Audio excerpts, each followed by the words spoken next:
farão uma arca de madeira de acácia. De 2,5 côvados será o seu comprimento, de 1,5 côvado a largura e de 1,5 côvado a altura. De ouro puro a cobrirás, por dentro e por fora a cobrirás, e farás sobre ela uma bordadura de ouro ao redor. Fundirás para ela 4 argolas de ouro, e as porás nos 4 cantos da arca, 2 argolas num lado dela e 2 argolas no outro lado. Farás também varais de madeira de acácia, e os cobrirás de ouro. Meterás os varais nas argolas, aos lados da arca, para se levar por meio deles a arca. Os varais ficarão nas argolas da arca, não se tirarão dela. E porás na arca do testemunho, que eu te darei. Farás também um propiciatório de ouro puro, de 2,5 côvados será o seu comprimento, e a largura de 1,5 côvado. Farás 2 querubins de ouro batido os farás, nas 2 extremidades do propiciatório. Um querubim na extremidade de uma parte, e o outro na extremidade da outra parte. De uma só peça, com o propiciatório, fareis os querubins nas 2 extremidades dele. Os querubins estenderão as suas asas por cima, cobrindo com elas o propiciatório. Estarão eles de faces voltadas uma para a outra, olhando para o propiciatório. Porás o propiciatório em cima da arca, e dentro dela porás o testemunho que eu te darei. Ali virei a ti, e de cima do propiciatório, do meio dos 2 querubins que estão sobre a arca do testemunho, falarei contigo acerca de tudo que eu te ordenar para os filhos de Israel. Feche seus olhos. Deus poderoso, nos colocamos diante do Senhor nesta hora. Ó Deus, queremos aprender da tua palavra. Nós não queremos tocar na letra da tua palavra. Queremos tocar, ó Deus, no Espírito que traz vida. Senhor, não queremos também estar aqui meramente estudando doutrina, mas queremos, ó Deus, que a tua palavra tenha implicações na nossa vida. Ó Deus, seja ela espada cortante, afiada de 2 gumes, apta para separar, ó Deus, a alma do Espírito. Ó Deus Santo, aquilo que é profano daquilo que é santo, separando-nos, ó Senhor, para servir a Ti. Deus poderoso, abre-nos os olhos, dá-nos revelação, dá-nos entendimento, dá-nos, ó Senhor, revelação para entendermos na luz do Senhor. Livra-nos, ó Senhor, de estudar a Tua palavra apenas com o nosso entendimento natural. Dependemos de Ti nesta manhã, em nome de Jesus. Diga: nesta manhã, eu creio que o Espírito do Senhor está sobre mim. Diga: sua unção repousa sobre mim, e abre os meus olhos, e traz luz, revelação, para que a minha vida seja transformada pelo poder de Deus, em nome de Jesus. A palavra de Deus é a espada do Espírito. Eu não acredito em mover de Deus sem palavra de Deus. Não acredito em mover de Deus onde as pessoas não têm fome para receber da palavra de Deus. Não acredito, ainda que tenha às vezes uma aparência extraordinária, se não há palavra de Deus, de que adianta? Porque tudo que Deus faz pela palavra e pelo Espírito. Em lugar algum da palavra você vai encontrar um mover de Deus que não tenha palavra e Espírito, que não tenha unção e revelação, que não tenha alimento sólido e também não tenha bebida da água viva do Espírito Santo. Nós precisamos das 2 coisas. Você necessita de ter essa dieta balanceada. Eu não tenho que me preocupar com aquelas pessoas que têm se alimentado apropriadamente, porque por si só a palavra e o Espírito têm um poder germicida, e essa palavra e esse Espírito têm poder também de aperfeiçoar a sua vida e de ir transformando você de glória em glória na imagem do Senhor Jesus. Mas se você não tem a palavra e o Espírito, não adianta eu ficar tentando estabelecer regrinhas para você. Existe o mover das regrinhas, existe o mover da lei, existe aquele mover no meio dos crentes de vigiar uns aos outros, de tentar controlar a vida uns dos outros. Aqui nós não controlamos a vida de ninguém, aqui nós não vigiamos a vida de ninguém, aqui nós estimulamos a liberdade, nós apenas deixamos que a palavra e o Espírito nos transformem. Quantos dizem amém sobre isso? Portanto, quando nós nos reunimos aqui pela manhã, venha com a disposição de ouvir da palavra viva e não de estudar meramente doutrina. E nós estamos estudando o livro de Êxodo, e em particular estamos agora estudando o tabernáculo. Na semana passada nós falamos do verso 1 até o verso 9 do capítulo 25, que fala dos materiais.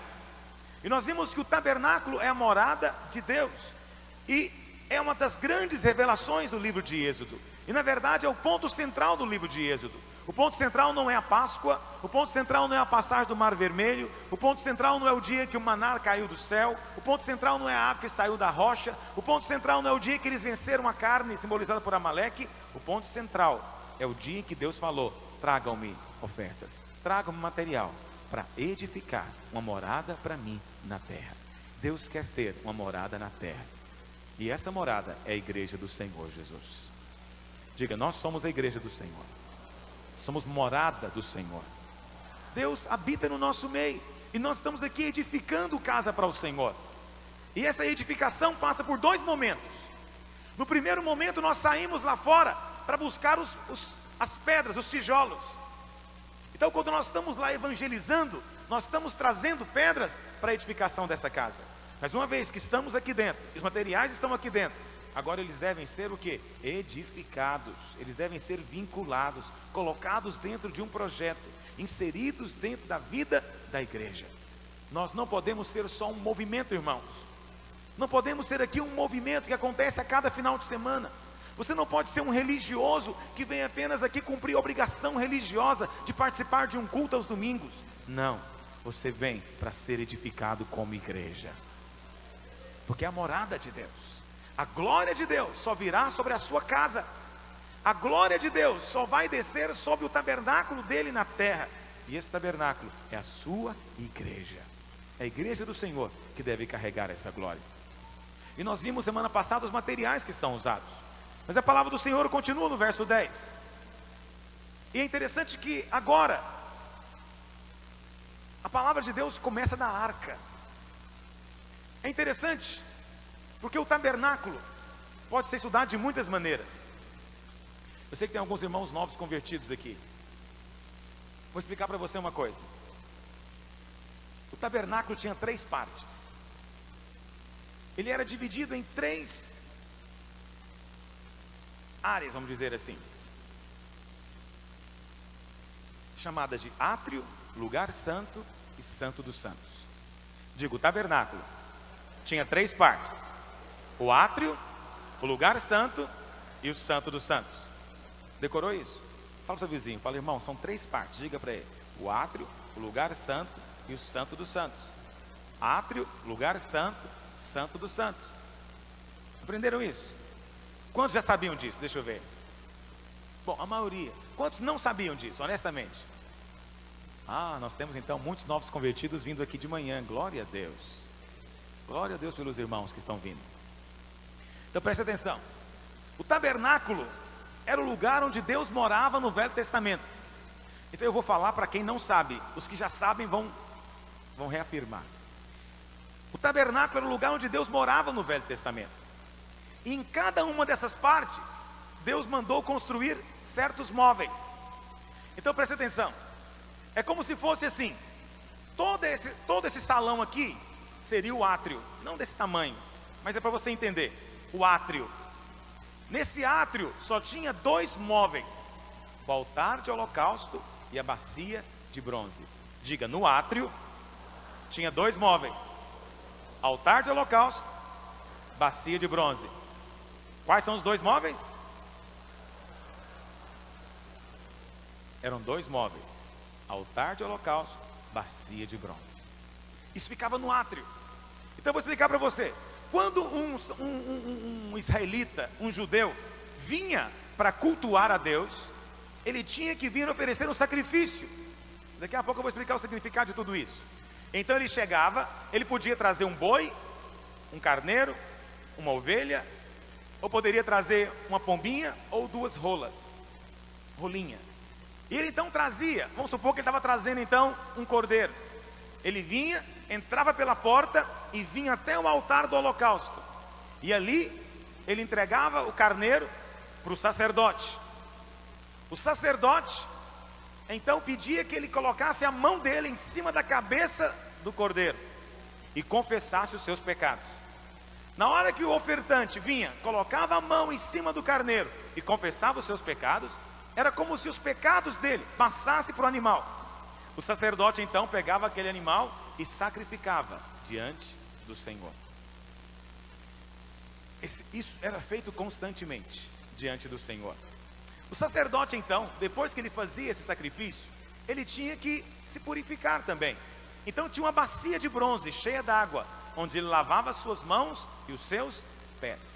Era para se lavar mesmo, para purificação. Nesse átrio qualquer pessoa podia entrar, mas vamos supor agora que aqui em cima seja o lugar santo. O lugar santo era diferente. O átrio era apenas cercado, ele nem era coberto. Mas o lugar santo, ele já era coberto com peles de animais. Era uma tenda, literalmente. Nesse lugar santo tinha 3 móveis também. Tinha a mesa dos pães, o candelabro e o altar de incenso. Diga, no lugar santo tinha 3 móveis: a mesa dos pães, o altar de incenso e o candelabro. Diga isso: mesa dos pães, altar de incenso e candelabro. Quantos que eram? Quais eram? E candelabro. Fala para o seu vizinho, são 3, você não aprendeu até agora, diga para ele.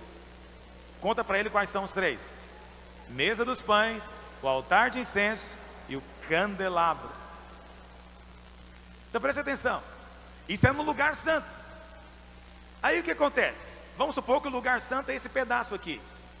Aquele outro pedaço de lá era o Santo dos Santos. Entre o lugar santo e o Santo dos Santos tinha uma cortina que é chamada de véu. Esse véu é que separava o lugar santo do Santo dos Santos. Eu gostaria de poder projetar para os irmãos alguma coisa, mas infelizmente de manhã não aparece nada. Já tentei fazer, não tem jeito. Você vai ter que imaginar mesmo. Então preste atenção. Entre o lugar santo e o Santo dos Santos tinha um véu. E é interessante que, você já ouviu falar isso, que quando Jesus morreu, o véu fez o quê? Se rasgou de alto a... E aí você fica pensando que o véu é daqueles tule, é daqueles véu que o pessoal faz cortina. O véu que fala na Bíblia era um pano que deveria ter uns 3 centímetros de grossura. Véu é só uma força de expressão, porque na verdade o negócio era muito grosso. Um homem não dava conta de rasgar o véu se ele tentasse. Não conseguiria. E no entanto a Bíblia fala que se rasgou de cima para baixo. Nem foi de baixo para cima, porque também ele era alto, para mostrar que foi obra de Deus. Mas de qualquer maneira o véu estava lá. E dentro dos Santos dos Santos só tinha um móvel. Qual que era o móvel? A Arca da Aliança. Diga, no Santo dos Santos só tinha um móvel. Qual que era? A Arca da Aliança. Agora preste atenção. Se eu fosse estudar com os irmãos aqui o tabernáculo de uma maneira baseado na experiência do crente, por onde é que eu deveria começar? Pela arca? Onde deveria começar? Pelo átrio, pela parte exterior, pelo altar de holocausto. Como funciona isso? Todo mundo, quando chega diante de Deus, primeiro tem que passar pela cruz e entender que o Senhor Jesus já foi sacrificado no nosso lugar e o seu sangue já foi aspergido. A Bíblia fala, o sacerdote pegava o sangue e aspergia em cima do ofertante, para simbolizar o quê? Purificação de pecado. Diga, eu já fui lavado pelo sangue do Cordeiro, que já foi imolado no altar de Deus, que é a cruz. Mas depois de fazer isso, tinha a bacia. Então a bacia simboliza santificação. Uma vez que eu sou lavado pelo sangue e perdoado, eu agora devo avançar para ser santificado, para que as minhas mãos, o meu fazer, e os meus pés, o meu caminhar, sejam puros diante de Deus. Isso é a segunda experiência. Uma vez que eu passei por isso, eu agora vou entrar no lugar santo e vou desfrutar de uma experiência especial com Jesus. A experiência dele como pão, o pão que está sobre a mesa, que é alimento. Experiência no altar de incenso, que simboliza as orações. Experiência com o candelabro, que aponta para o Espírito Santo de Deus. E uma vez que eu experimentei tudo isso, aí sim eu vou entrar na parte mais íntima a parte mais profunda, que é o Santo dos Santos, que nos fala da intimidade profunda com Deus, em Cristo Jesus, simbolizado pela Arca da Aliança. Isso é descrever o tabernáculo segundo a experiência do homem. Todavia, aqui em Êxodo, o tabernáculo não é descrito a partir da experiência. Aqui em Êxodo, ele é descrito a partir do ponto de vista de Deus, da sua importância. Sendo assim, a primeira coisa que o Senhor quer é que nós sejamos e que nós tenhamos materiais para edificarmos a igreja. E nós vimos que precisamos de ter o quê? Ouro, prata, pedras preciosas, madeira de acácia, azeite, incenso. Precisamos daquelas peles todas, precisamos do linho finíssimo. Tudo isso são materiais.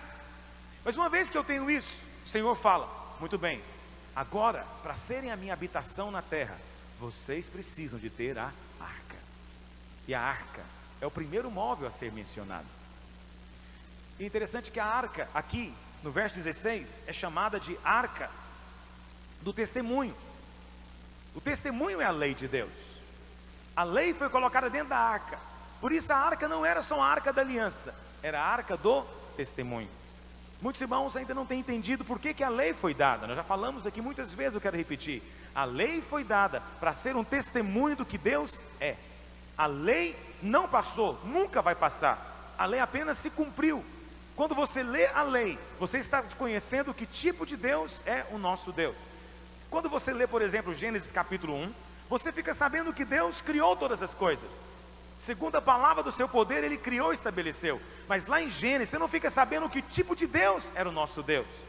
Lá você não fica sabendo se Deus era bom, se Deus era mau, se Deus era um Deus santo ou não, se Ele era justo ou injusto. Lá não fala nada sobre isso. Só fala que Ele era o Deus Criador, Todo-Poderoso. Mas aqui em Êxodo, quando Deus dá a lei, Ele mostra o tipo de Deus que Ele é. Um Deus justo, um Deus santo, um Deus de amor. E Deus então pegou essa lei, esse testemunho, e colocou dentro da arca. A arca então, meus queridos, é mais ou menos como um cofre, onde Deus mandou colocar aquela fotografia dele, da lei, a descrição dele, para que essa lei pudesse ser preservada dentro da arca. Mas eu queria poder seguir agora com você o entendimento bíblico da arca. Primeira coisa, quem está anotando: a arca é um tipo de Cristo. A arca simboliza o próprio Senhor Jesus. Não é só a arca. O candelabro também simboliza o altar de incenso, a mesa dos pães. Tudo aponta para Cristo. Mas a arca tipifica a Cristo como expressão viva, testemunho vivo de Deus. Lá em Colossenses capítulo 2, verso 9, você pode abrir. Colossenses 2, verso 9. Quero ler com você esse versículo. Tudo aquilo que Deus é, está expresso e manifesto em Cristo Jesus. Se você quiser conhecer a Deus, você tem de conhecer a Cristo Jesus. E alguns falam: pastor, algum dia eu vou ver a Deus. Você vai ver Cristo Jesus, porque Cristo Jesus é a exata expressão de Deus. E o que é melhor, tal qual Ele é, nós seremos também. Nós seremos no futuro, quando formos glorificados também, exata expressão da imagem e semelhança de Deus. Hoje não somos mais. Sabemos que depois que o homem pecou, ele foi destituído dessa glória, dessa imagem, da aparência de Deus. Mas quando o homem for glorificado novamente, ele vai ter. Olha o que diz Colossenses 2,9: porquanto nele, Cristo Jesus, habita corporalmente toda a plenitude da divindade. Diga: em Cristo Jesus habita a plenitude de Deus. Quando Cristo estava andando na terra, Ele era a exata expressão de Deus. Hoje, Cristo é a corporificação de Deus, a plenitude de Deus. É isso o que a arca simboliza, esta realidade de Cristo como plenitude de Deus. E é interessante, deixa eu dar um exemplo disso. Quando o professor está ensinando a criança a ler, às vezes para ensinar, por exemplo, a palavra bolo, ele pega a palavra bolo e escreve num papel, e do lado do papel ele põe a figura do bolo. Entendeu o que eu estou dizendo? Para mostrar para a criança: bolo palavra é um símbolo, bolo real, está aqui para você ver. É mais ou menos isso que acontece com Colossenses. Em Colossenses nós temos a palavra, mas lá em Êxodo nós temos a imagem. O Espírito Santo é maravilhoso, que ele não nos dá apenas palavras, mas também nos dá imagens. Quando o Espírito Santo mandou construir a arca, ali ele estava dando uma imagem que ele queria que nós tivéssemos da pessoa do Senhor Jesus, naturalmente simbólica, porque o Senhor Jesus é Deus. Eu não quero que você fique pensando que Jesus é uma criação, porque ele era um homem aperfeiçoado. Você vai encontrar pessoas, testemunhas de Jeová, que vão até na sua casa dizer que Jesus não era Deus. Algum tempo atrás um deles disse que nós éramos mais ou menos como os católicos. Eles diziam, só que os católicos adoram Maria e vocês adoram Jesus. Eu fiquei pensando, meu Deus, que profanação, que blasfêmia. Que blasfêmia. Jesus é Deus. Você não vai encontrar com Deus fora de Cristo. Não há possibilidade de ter comunhão com Deus fora de Cristo. O Senhor Jesus é Deus. Pastor, me mostra um versículo que fala isso. Abre lá em Romanos 9, verso 5. Lá fala que Jesus é Deus. Quando estudamos Romanos aqui, falamos sobre isso. Jesus é Deus. Os espíritas dizem que ele era apenas um espírito evoluído. Mentira do diabo. Jesus é Deus. Testemunho de Jeová fala apenas que ele é um semideus, que ele foi a primeira das criaturas de Deus, mas que ele não é Deus. Mentira, Jesus Cristo é Deus. Esse é um dos pontos centrais do Evangelho, que Jesus Cristo é Senhor dos senhores e é Deus. Pastor, como é que é isso? Tem 3 deuses? Eu sei que na cabeça de muitos novos convertidos isso é estranho. Tem Deus Pai, Deus Filho e Deus Espírito Santo? Exatamente. Tem Deus Pai, que é uma pessoa. Tem Deus Filho, que é outra pessoa. E tem Deus Espírito Santo, que é outra pessoa. São 3 pessoas, mas um só Deus. Deus Pai é uma pessoa. Deus Filho é outra pessoa, mas ambos são Deus. Mas são 2 deuses? Não, um só Deus. Diga, há um só Deus. Não existem 3 deuses, só um Deus. Mas é Deus Pai, Deus Filho e Deus Espírito Santo. E cada um deles é uma pessoa. Pastor, eu posso conversar com Deus Pai? Sim. E eu posso orar também ao Deus Espírito Santo? Sim. E Cristo Jesus? Também. Pastor, o novo convertido é maravilhoso, porque ele sempre tem essas perguntas. Esses dias alguém chegou, eu estou confuso, eu não sei para quem que eu oro quando eu vou orar. Eu falei, fique tranquilo, você não vai errar o endereço, porque só tem um Deus. Ah, mas tem hora que eu tenho que orar. Vou ensinar para você uma coisa. Você pode orar a Deus Pai, em nome do Senhor Jesus, pelo Espírito Santo. Você pode invocar o Espírito Santo e conversar com o Espírito Santo.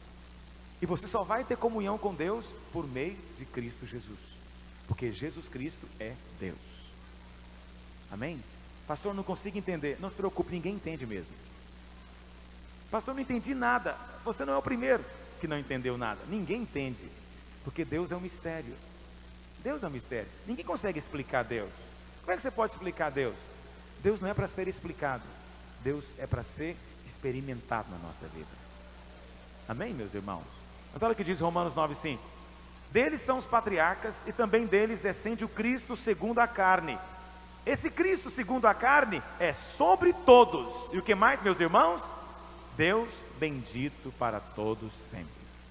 Ele é Deus. É isso que Paulo está dizendo. Jesus Cristo é sobre todos e é Deus bendito. O desejo de Deus é que possamos desfrutar dele por meio de Cristo Jesus. A arca simboliza Cristo que foi expresso. Segunda coisa, a arca era o centro do tabernáculo. Se você for olhar o diagrama do tabernáculo, você vai ver que o Santo dos Santos não era exatamente no meio, mas é mais ou menos como nós. Veja, segundo a Bíblia, o nosso coração é o centro do nosso ser. Mas o coração, do ponto de vista geográfico, não é? Topográfico, ele não é o centro do nosso organismo, do nosso corpo. Mas para Deus simboliza o centro. Por quê? Porque é a parte mais importante. A arca também era a parte mais importante. Por isso ela era o centro do tabernáculo. No conceito de Deus, o centro é a parte mais interior, mais íntima, mais profunda. A arca ficava no Santo dos Santos, irmãos. E o Santo dos Santos era a parte mais íntima. O centro da habitação de Deus é a arca. Dessa maneira, o âmago da vida da igreja também é a arca. Porque a igreja é o tabernáculo de Deus hoje. Nós somos o tabernáculo de Deus hoje. E significa então que o centro da vida da igreja é a arca. O centro não é o altar do holocausto. O centro não é a bacia de bronze. O centro é a arca. E significa que só é igreja quem tem a arca. Um grupo de crentes que está reunidos pode não ser habitação de Deus, se a arca não for realidade no meio deles. Alguém fala, não pastor, mas nós temos a arca entre nós. Mas eu não falo ter a arca em doutrina, irmãos. Eu não me refiro a ter a arca de uma maneira na terminologia. Sabe, não é uma questão só de falar, eu tenho uma arca. Ó, o Senhor está movendo entre nós. Ó, nós temos o poder de Deus. Jesus Cristo está entre nós. É mais do que terminologia. É você perceber conteúdo, realidade. É uma coisa totalmente diferente você conversar com alguém e perceber que a arca de Deus é o centro da vida dele. É algo totalmente diferente quando as pessoas entram aqui e percebem que a arca de Deus está colocada no nosso meio. Ela é o centro da nossa vida. Uma das maldições que há no meio da religião é que a religião consegue existir sem a arca. Houve muitas ocasiões na história de Israel em que o tabernáculo ficou sem a arca. A arca não estava lá. Uma ocasião específica foi quando Davi pegou a arca e levou para Jerusalém. E o tabernáculo continuou num outro lugar. Os sacerdotes continuavam ali oferecendo holocausto, se lavando na bacia, queimando incenso, colocando os pães, não é? O candelabro ficava aceso, tudo acontecia normalmente. Todo o ritual acontecia normalmente. Só tinha uma coisa, a arca não estava mais lá. Que coisa terrível. Essa é a história de muitas igrejas, meus irmãos.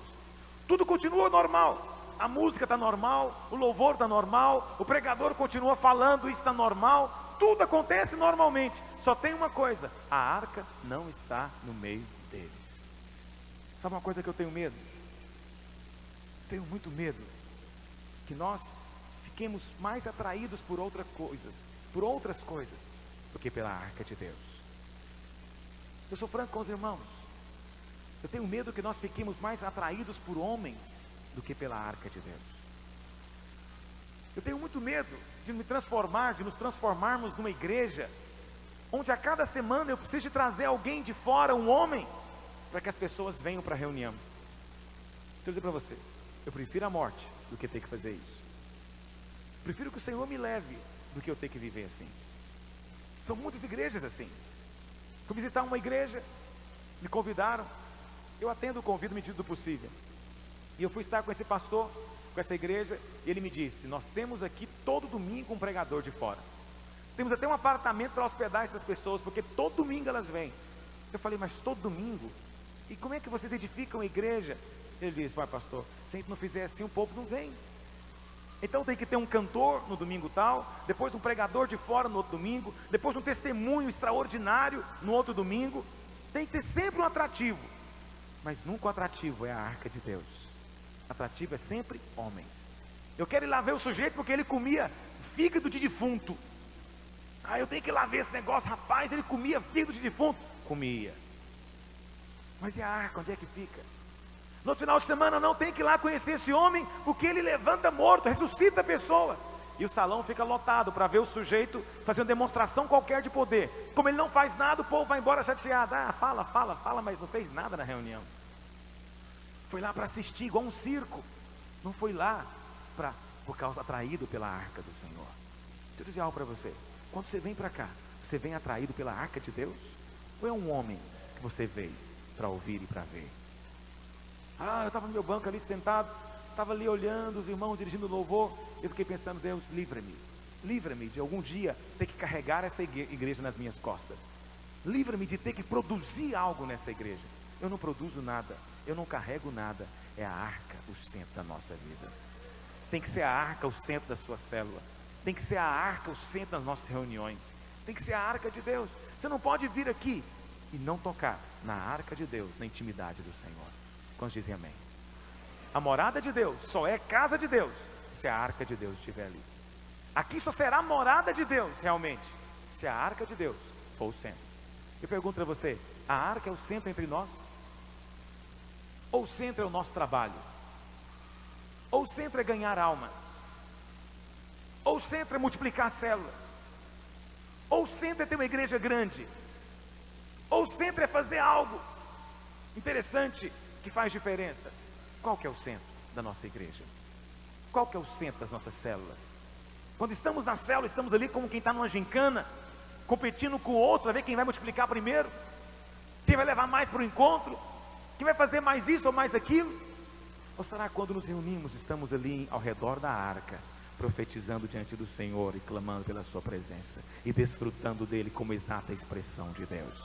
E na medida que eu contemplo essa arca, na medida em que eu vejo essa exata expressão de Deus, mais sou transformado nessa própria semelhança. Nós nos tornamos semelhantes àquele a quem adoramos. Davi, o homem segundo o coração de Deus no Velho Testamento, ele fez algo extraordinário. Ele pegou a arca da aliança e colocou numa tenda. Ele tirou do tabernáculo. Ele falou, não vai ficar mais escondida no Santo dos Santos, vai ficar aqui no meio. E ele colocou a arca no meio da tenda e colocou dezenas, centenas de levitas, sacerdotes ministrando diante da arca, continuamente, de dia e de noite, em turnos de 1 hora. Cada hora eles revezavam para estar diante da arca. E a Bíblia fala que o tabernáculo de Davi simboliza a igreja. E nos últimos dias o Senhor vai levantar o tabernáculo caído de Davi. Nos últimos dias o Senhor vai levantar a sua igreja como baluarte sobre a terra, como expressão da sua glória. E nós seremos parecidos com Ele, semelhantes a Ele. E não seremos por acaso, mas só porque estamos contemplando a Ele. Só é transformado na imagem da arca quem está contemplando essa arca, quem está dentro do seu espírito voltado. Pastor, como é que eu posso contemplar a arca? Assim como o tabernáculo tinha 3 partes, o átrio, o lugar santo e o santo dos santos, nós também somos um ser triuno. Nós somos corpo, alma e espírito. Quantas partes tinha um tabernáculo, irmãos?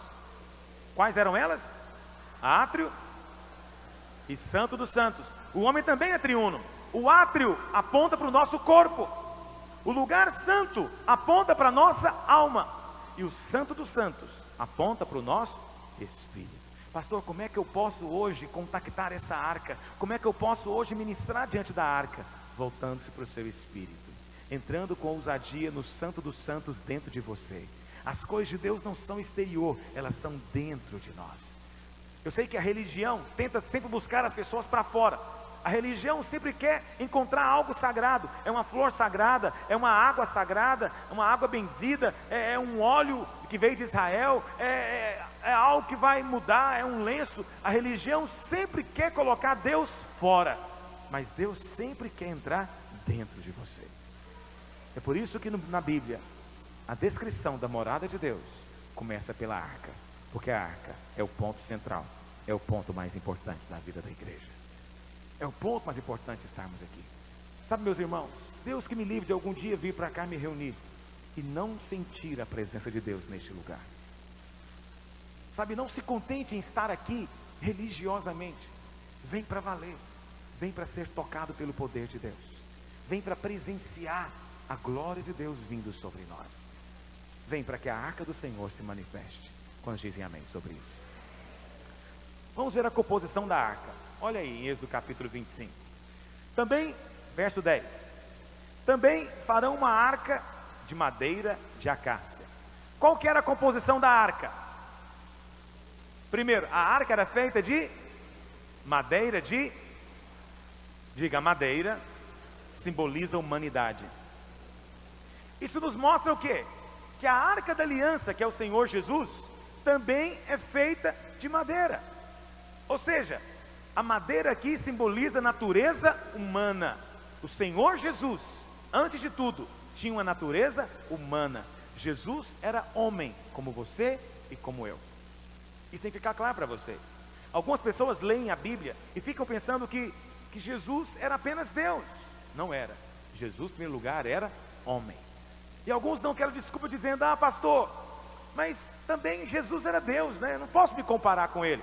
pois Jesus veio para ser o modelo, o padrão. Por isso ele teve que ser homem. E aqui está dizendo que era feito de madeira. Essa madeira de acácia, a acácia era uma madeira forte, resistente. Assim também era o Senhor Jesus. Uma personalidade, uma estrutura forte, um caráter forte. Cristo foi plenamente homem. Não homem em pecado, não homem com pecado. Um homem santo, um homem sem pecado, mas homem. Segunda coisa, continue lendo. Verso 11. De ouro puro a cobrirás, por dentro e por fora a cobrirás. Digo, o ouro simboliza a glória de Deus. Nesse caso simboliza a divindade, o próprio Deus. Jesus, ele era madeira por um lado, ou seja, ele era homem. Por outro lado, ele também tinha a natureza de Deus.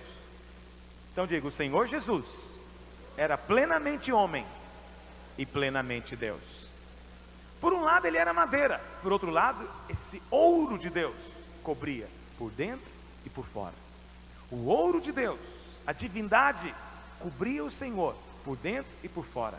O fato de ser por dentro e por fora nos mostra que era algo misturado. Se fosse só por fora ou só por dentro, poderíamos dizer que era algo adicionado. Mas o fato de ser por dentro e por fora nos fala que era algo mesclado. Não havia como separar. Não há como separar mais. Existe um homem que é Deus, assentado à destra de Deus. E tal e qual ele é, nós seremos também um dia na sua glória. Jesus é Deus. Amém, meus irmãos?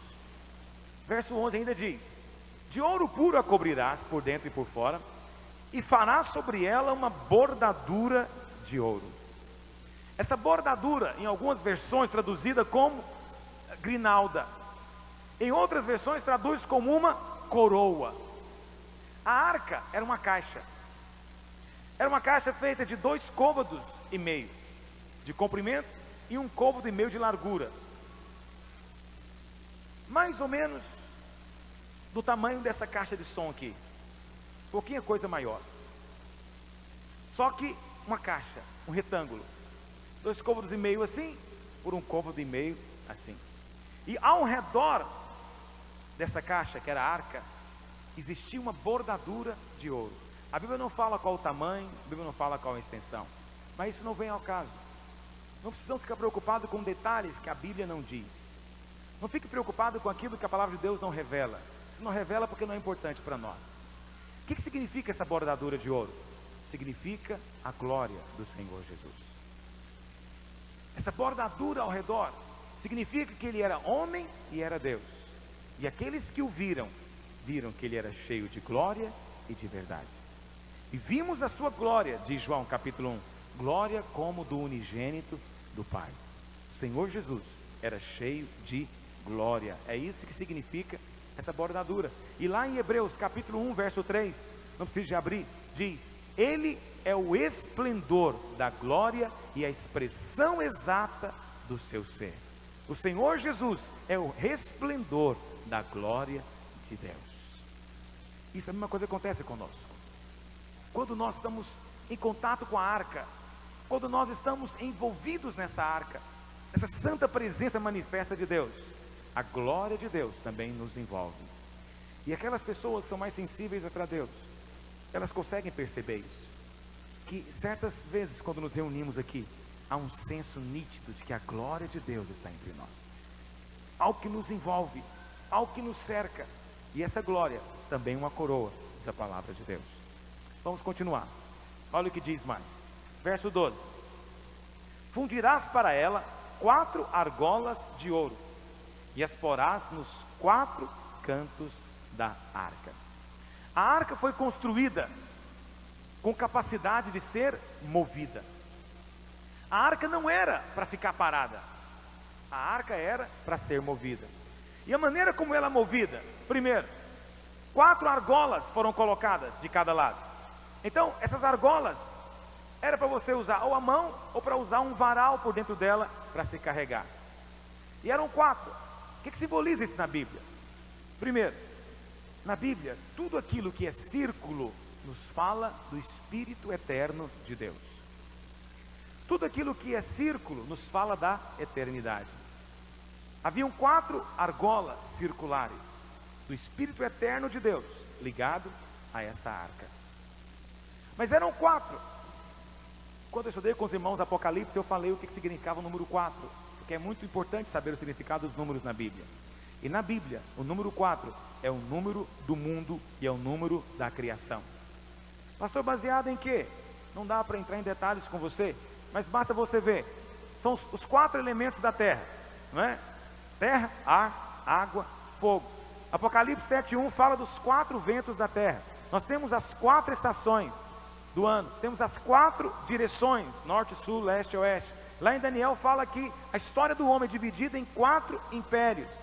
Tudo que diz respeito à criação é 4. Tudo que diz respeito ao mundo é 4. O que significa então o fato da arca ter 4 argolas? Significa que a arca é para o mover de Deus. E esse mover de Deus é para toda a terra. Esse mover de Deus é para ir por toda a terra.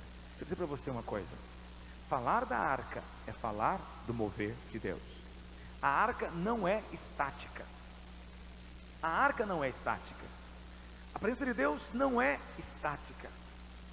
A presença de Deus, ela avança. Isso tem 2 implicações. Primeiro, ela avança porque ela quer alcançar vidas. Por isso a igreja tem que ser também flexível. E a igreja tem que avançar para levar a arca. A igreja tem que ir nos 4 cantos do mundo para testemunhar do evangelho. Não é à toa que os evangelhos todos terminem assim: ide por todo mundo, pregai a toda criatura, e sereis minhas testemunhas, diz Atos, em Jerusalém, em Samaria, e na Judéia, até os confins da terra. Quer dizer, o alvo de Deus é que a arca possa ir. Se você ler o livro de Atos, o livro de Atos é a história do mover da arca. O livro de Atos mostra o tabernáculo de Deus, que é a igreja, se movendo, andando, se movendo para alcançar vidas. A mesma coisa acontece conosco. Por que nós somos uma igreja em célula? Porque nós queremos que a arca de Deus se movimente. Não queremos que a arca de Deus fique estática aqui. Porque quando ela se torna estática, quando ela perde o mover, já não é mais a arca de Deus. Já não há mais glória de Deus. Uma segunda implicação disso é que nós temos que seguir o mover de Deus. O mover de Deus é para ser seguido. Quantos de nós temos apenas olhado, ficamos estáticos, parados, e deixamos que o mover de Deus passe? A vontade de Deus é que nós sigamos, que nós tenhamos disposição para isso, que nós tenhamos um caminhar apropriado para isso, para seguir o mover de Deus. Deus está movendo hoje na nossa igreja. Deus está movendo neste lugar. Quantos têm disposição para seguir este mover? Quantos de nós estamos apenas contemporizando? Estamos apenas olhando o Senhor fazer? Quantos de nós queremos seguir e dizer: Deus, não quero ficar de fora do que tu estás fazendo. Se há algo que tu estás fazendo, Senhor, eu não quero ficar de fora. Eu quero estar onde a tua arca está. Eu quero seguir para onde a tua arca segue. Essa é uma segunda implicação. Mas ainda uma outra implicação prática. A arca não se move sozinha. Deus usa homens para mover a arca. Pastor, como é que é isso? Deus levanta homens para mover a arca. Eventualmente Deus levanta um homem aqui, outro acolá, que tem uma percepção de Deus, que tem discernimento do Senhor, e ele então, juntamente com outros, sai levando essa arca. Nunca é um homem só, porque juntamente com isso, verso 13: farás também varais de madeira de acácia, e o cobrirás de ouro. Meterás os varais nas argolas aos lados da arca, para se levar por meio deles a arca. A arca de Deus era levada por meio dos varais. Então preste atenção. Vou tentar mostrar para você. Se nós quisermos carregar aqui esse móvel de maneira simples, como diz a Bíblia, era colocado 4 argolas, 2 aqui e 2 aqui.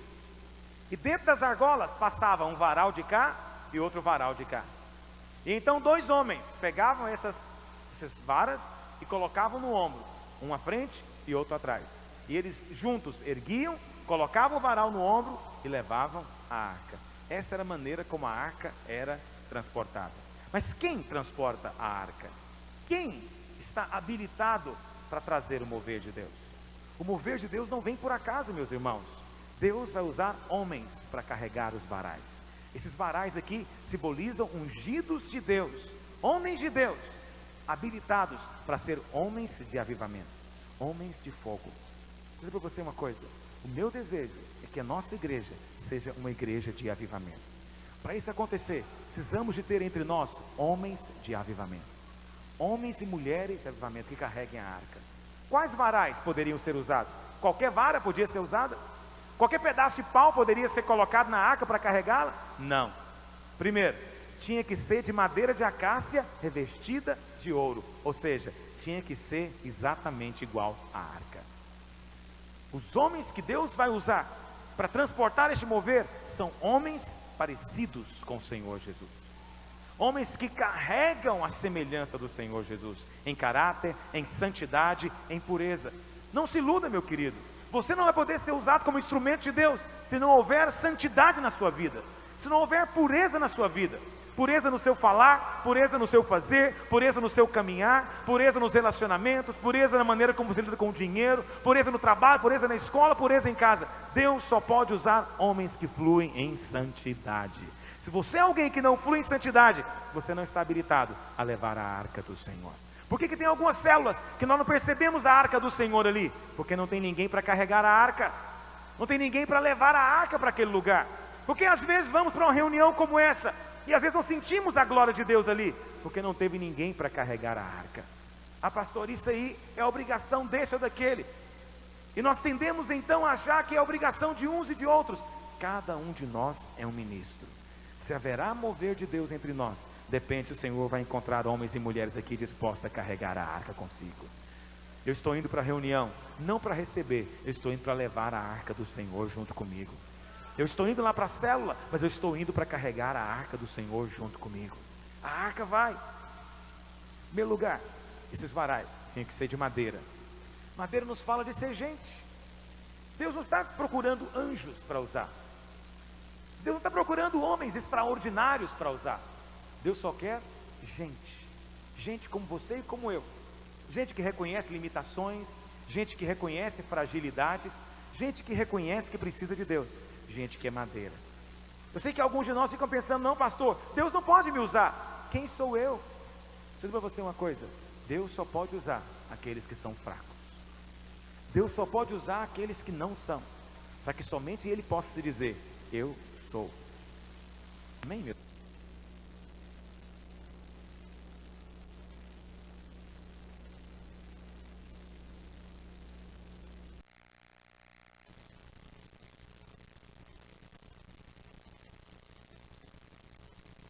Eu vou falar uma palavrinha grega aqui. Eu não gosto muito de falar de grego e hebraico, porque às vezes parece tão pedante e os irmãos nem sabem nada de grego e hebraico. Mas a palavra propiciatório é uma palavrinha que foi traduzida em nossas Bíblias a partir da Septuaginta, que é uma versão do grego do Velho Testamento. E a palavra que é usada ali é hilasterion. Essa palavra, literalmente em português, ela significa fazer as pazes, fazer a amizade, fazer a reconciliação.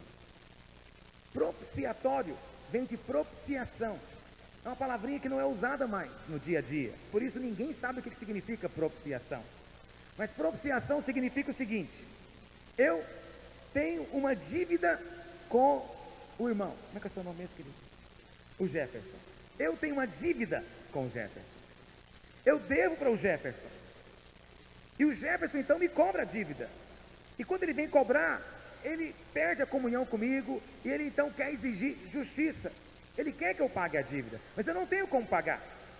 Então o Walter, que é meu amigo e também é amigo dele, e gostaria de nos ver reconciliado, ele vem e faz a propiciação. Ele vem e paga o que eu devo para o Jefferson. E na hora que ele paga, ele ainda fala bem de mim para o Jefferson. E então, ao fazer isso, ele está fazendo o quê? As pazes, reconciliação. É isso que significa propiciatório. O propiciatório era o lugar de fazer as pazes com Deus. Bom, olhando aqui, exclusivamente aqui em Êxodo, você não vai entender o que acontecia aqui no propiciatório. Mas abre lá em Levítico, capítulo 16, verso 14. Eu estou encerrando, tá, irmão? Sei que está fazendo calor. Levítico 16, verso 14. Aqui em Êxodo você não sabe o que acontecia, porque a descrição é só do móvel. Aqui não fala o que acontecia no propiciatório. Mas é aqui que tudo acontecia. O alvo final da comunhão estava todo aqui. E olha o que diz. Levítico 16, 14. Tomará do sangue do novilho, e com o dedo o aspergirá sobre a frente do propiciatório, e diante do propiciatório aspergirá 7 vezes do sangue com o dedo. Depois imolará o bode da oferta pelo pecado, que será para o povo, e trará o seu sangue para dentro do véu, e fará com o seu sangue como fez com o sangue do novilho, aspergi-lo-á no propiciatório também diante dele. Existia uma festa no tempo dos judeus, existia uma festa que era a festa mais importante do ano. Era chamada do dia da expiação. Espiar não significa espionar. E espiar não significa ficar olhando também, como alguns falam, né? Vou ficar espiando você trabalhar aqui. Não é isso. A palavra espiar, com X, significa cobrir. Pegar algo e cobrir. Ocultar. Existia um dia no Velho Testamento que era o dia da expiação. O que ocorria nesse dia? Nesse dia, os pecados da nação eram cobertos diante de Deus. Não eram eliminados, como é hoje. Não eram redimidos, eram apenas cobertos, expiados. E esse dia era chamado de dia da expiação, era uma grande festa. Todo o povo ia para Jerusalém. Era o dia que o sacerdote ia entrar no Santo dos Santos. Ninguém podia entrar no Santo dos Santos. Somente um podia entrar ali, que era o sumo sacerdote. E assim mesmo ele só entrava lá nesse dia. Durante todo o ano ele só entrava lá nesse dia, que era o dia da expiação. E entrava para quê? Entrava para aspergir o sangue em cima do propiciatório, que ficava em cima da arca. E assim mesmo a Bíblia fala que eles amarravam uma corda na cintura. Diz a tradição que o sacerdote, um dia antes de entrar no Santo dos Santos, ele nem dormia, para não acontecer ele ter um sonho impuro à noite e morrer diante de Deus. Eles ficavam acordados a noite inteira, para não ter risco de contaminar-se com nada. Eles se isolavam, ficavam fechados, só orando, 24 horas, até a hora certa. Na hora certa eles colocavam a corda, porque se por acaso ele morresse lá dentro, ninguém podia entrar para buscar. Então eles puxavam com a corda, entendeu? Era perigoso adorar a Deus naquela época. Não era brincadeira. Nosso Deus é um Deus sério. Hoje não é mais. Por quê? Porque a propiciação já foi feita. A dívida já foi paga. E Deus já não está mais irado conosco. A ira de Deus já não está mais sobre o homem. Porque a ira de Deus já foi lançada na cruz. E já está satisfeita. Por isso hoje os pecados não são mais cobertos. Eles são redimidos. Diga, eu fui redimido. Diga, os meus pecados foram cancelados. Diga, anulados pelo sangue de Jesus. Mas preste atenção. O sacerdote então imolava o novilho lá no altar, pegava o seu sangue e levava dentro do Santo dos Santos e aspergia 7 vezes. Por que 7? Porque 7 é um número completo. Significava uma purificação completa. 7 vezes ele aspergia em cima do propiciatório, de tal maneira que toda aquela tampa ficava vermelha com sangue. De tal maneira que agora, quando os querubins olhavam, eles não viam mais a lei.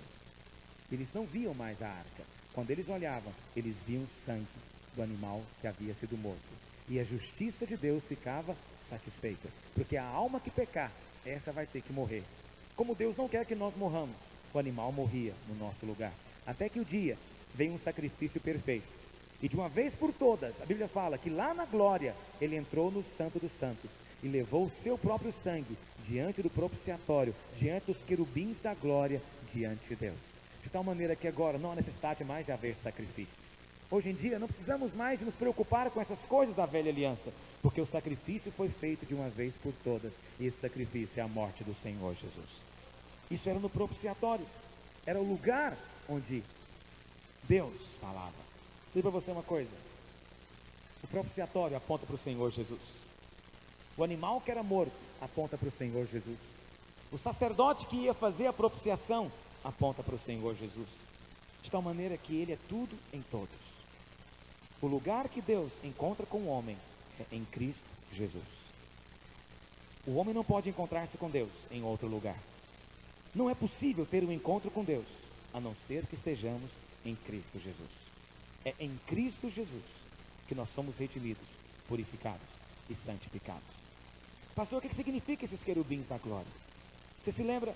Quando Deus criou o homem, Deus colocou o homem diante de duas árvores, a árvore da vida e a árvore do conhecimento. O propósito de Deus é que o homem comesse da árvore da vida e o recebesse como vida. Mas antes que Deus tivesse seu propósito realizado, o diabo entrou em cena, Satanás entrou em cena e injetou dentro do homem a sua própria natureza.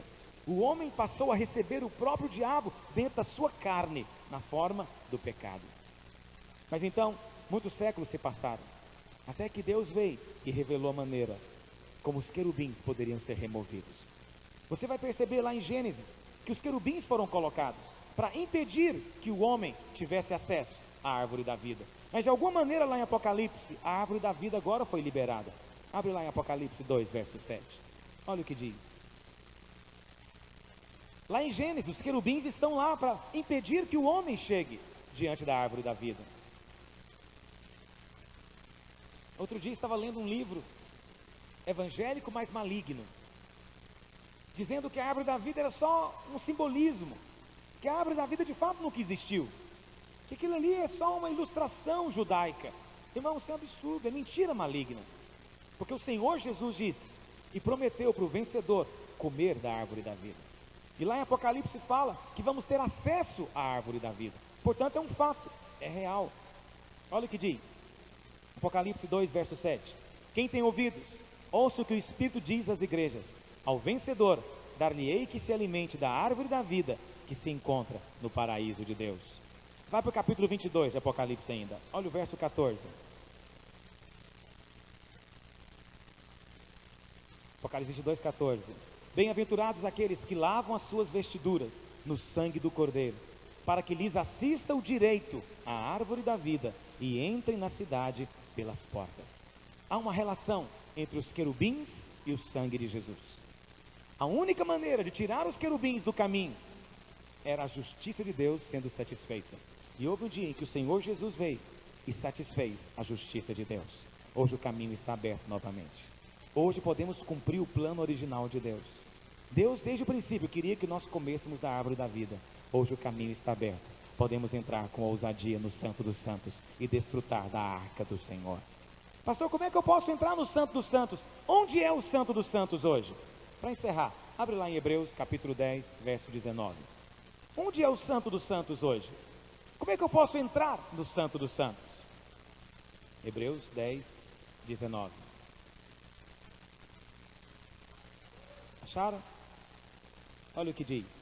Tendo, pois, irmãos, intrepidez para entrar no Santo dos Santos, pelo sangue de Jesus, pelo novo e vivo caminho que Ele nos consagrou pelo véu, isto é, pela sua carne.